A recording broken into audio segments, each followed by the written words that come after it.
اسمع الفيديو ده كده وهتعرف قد ايه ان جمهور النادي الاهلي كلح كلاحه لدرجه لا توصف. لما 2 مشجعين من جمهور النادي الاهلي يقعوا مع 2 مجانين من جمهور العين الاماراتي، دي بتبقى النتيجه في النهايه. اولا عايزين تحدي، النتيجه كام هتكون؟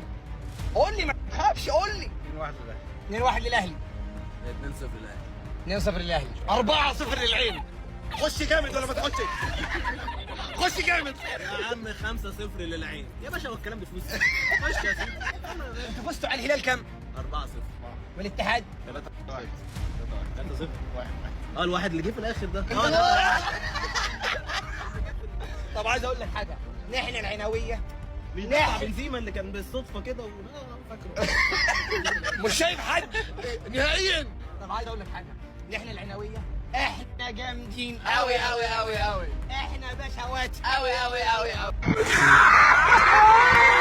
يا ويلكم يا ويلكم